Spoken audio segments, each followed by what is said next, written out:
Hai guys, jangan lupa untuk subscribe, like, komen atau share di channel YouTube aku Dede Puspa 88.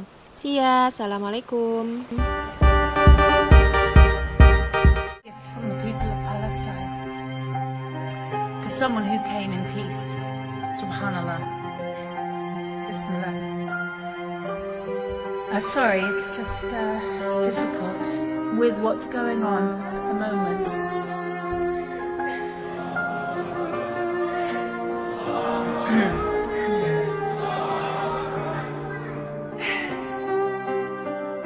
So, I was there for the whole of Ramadan as a non-believer in 2008. I had my arms showing, my hair was out, my sense of modesty wasn't exactly what we might appreciate.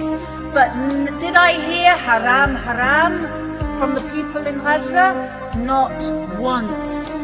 As I walked the streets in Ramadan with my arms and my hair showing, all I heard was salam, salam. One night, I was visiting a very poor family.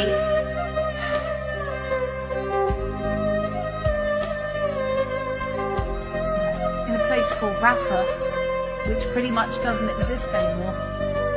And this night I knocked on a very poor door in a pathetic, rundown refugee camp. And the lady opened it like this. Assalamu alaikum rahmatullahi wa barakatuh. Fadalu. Welcome. She welcomed me as if she lived in the Taj Mahal, not in a slum. And her face was so bright. And I wonder if she's alive and okay now. Her face was so bright. And I know now the word for it is Noor. Face was full of Noor. And I went into her home, and what was her home, brothers and sisters? One single cement room, cement floor, cement walls, and nothing in it at all. Nothing but some old mattresses that she, her husband, his parents, and their children all slept on at night. And I felt angry at this Islam. I couldn't understand, why would people fast? Why would any deity make people go hungry who were already hungry? And I said to this mother of Rafah refugee camp, why do you fast in Ramadan? What is the point? You say your God makes you do without food for 30 days, but on day 31 you have no food. You say your God makes you thirsty for 30 days, but on day 31 you only have dirty water or no water. What's the point? Why do you fast? And this mother looked at me and she said, well, I fast in Ramadan to remember the poor.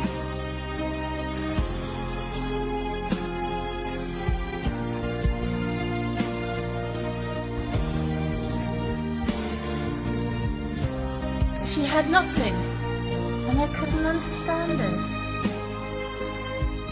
How could she be fasting for other people?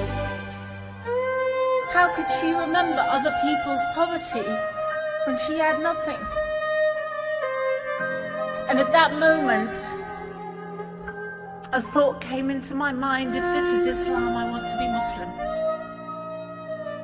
If this love of God is in a religion, I want to be in that religion. If this love for your fellow human being, even at your moment of hardship, if this is a religion, I want to be in that religion. And if this love for the visitor and for the traveler is a religion, then let me be a Muslim, subhanAllah. But it took 2 years for me to take my Shahada. Allah subhanahu wa ta'ala knows how long it takes for us to be humbled and for our hearts to be cleansed of some of the things that we have in them. And I just want to say now that the most said word in Gaza right now is Alhamdulillah. Do you know that? Wallahi. The people run into the streets, and some of the mothers hand out sweets and say Alhamdulillah, not because they love death for their children. No, we are not a death cult. We are a religion of life. We are a religion that loves children. But we accept Shaheed and we accept the qadr of Allah. And these people understand what is being asked of them. May Allah grant them all the highest of Jannah. They hand out sweets. I went into a back room to pray Maghrib and I started to cry. When I was in sujood, the tears left my eyes so hard I thought I was going to go blind. And I thought of Yaqub alayhi salam and how he grieved for his son Yusuf, and I thought, yes, you can go blind from grief. And this mother put her hand on my shoulder and said, "Miss, why are you crying?" I said, "I'm crying for you. I'm crying because your children are going to keep getting killed and nobody's doing anything. And I'm crying because the world knows and they're not going to help you. And I'm crying because I'm here and I can't help you." And she looked at me strangely and she said, "You're crying for us?" I said, "Yes." She said, "But we're so happy." She said, "We have Allah. And Allah loves us. And He's told us that if we are steadfast and patient, it's Jannah. Alhamdulillah."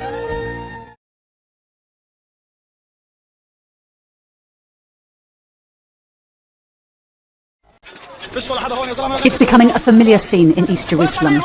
Jewish settlers taking over a Palestinian home and dumping the furniture in the garden.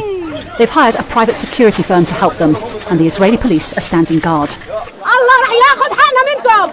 A Palestinian family built this home several years ago, but they were never allowed to move in. The Israeli authorities said it had been built illegally. Illegal for Palestinians maybe, but clearly a different law applies to Jews.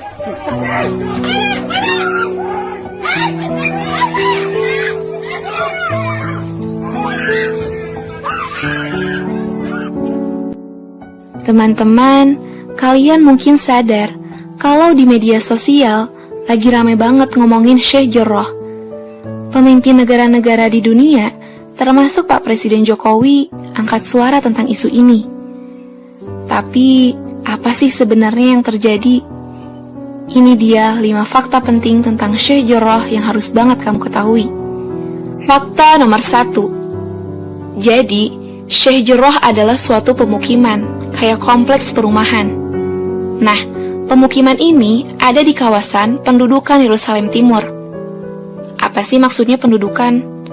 Jadi, di bawah hukum internasional, Yerusalem Timur itu diakui berada di dalam wilayah milik Palestina. Tapi Israel gak peduli dan terus menduduki wilayah itu selama puluhan tahun. Israel mengontrol wilayah itu secara penuh. Makanya disebut wilayah pendudukan Yerusalem Timur.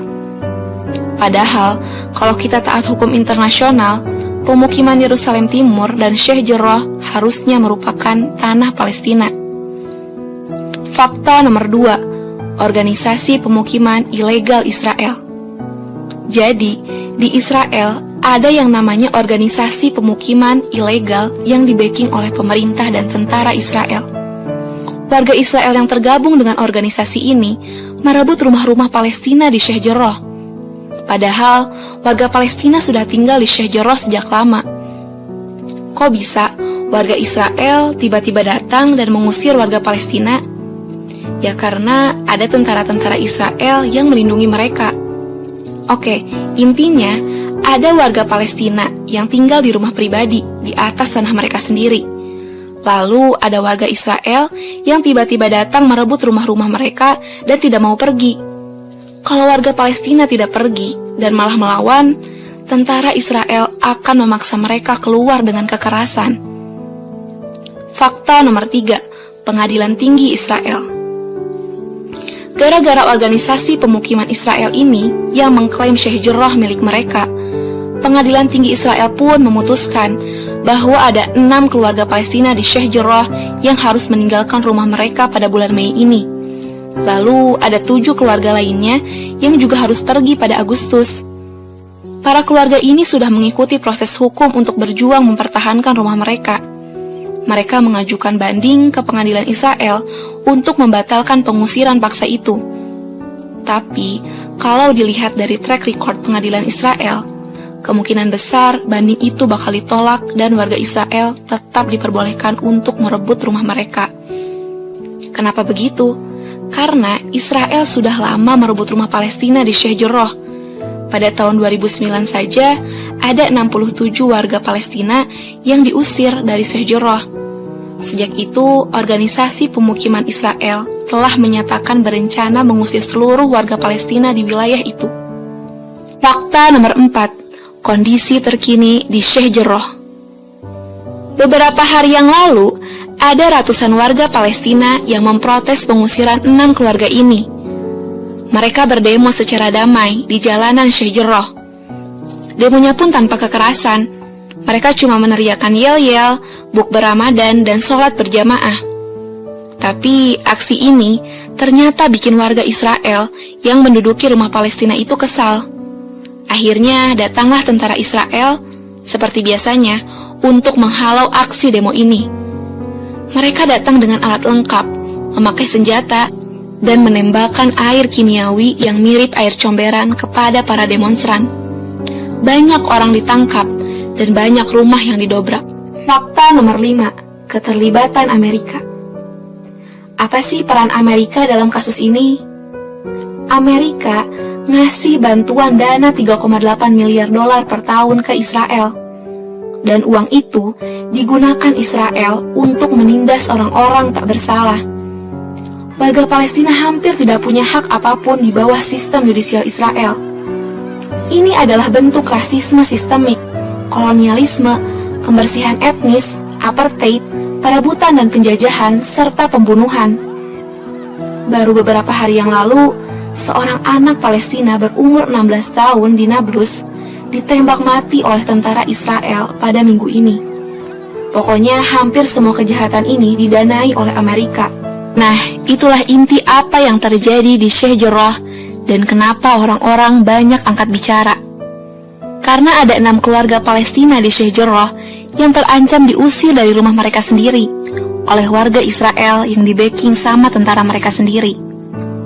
Perlu diingat bahwa ketika warga Palestina diusir, mereka tidak dapat kompensasi seperti paket relokasi eksklusif lengkap dengan tiket gratis makan di restoran terdekat. Gak gitu, keluarga yang diusir bakal hidup menggelandang kalau tidak bisa cari tempat tinggal lain. Inilah yang dihadapi warga Palestina sejak 1948, ketika negara Israel berdiri dan ratusan ribu warga Palestina diusir dari rumah mereka sendiri. Tidak ada yang berubah sejak itu, tidak ada yang baru. Jadi, apa sih yang bisa kita lakukan untuk membantu warga Palestina? Cara paling mudahnya, ya sebarkan informasi tentang penindasan ini ke teman terdekat kalian, bahkan ke orang-orang di luar komunitas muslim. Karena ini adalah isu kemanusiaan, bukan isu agama. Orang-orang dari seluruh latar belakang perlu tahu kejahatan apa yang dilakukan oleh Israel.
محمد ايش؟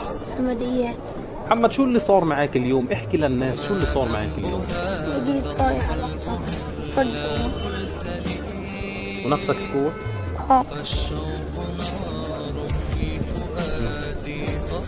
طب شو يعني شو صار معك؟ جيت رايح على أبوي، قالوا لي بتموت يوم العيد. يعني دخل ابوك وانت رجعت؟ انت نفسك تدخل يا محمد؟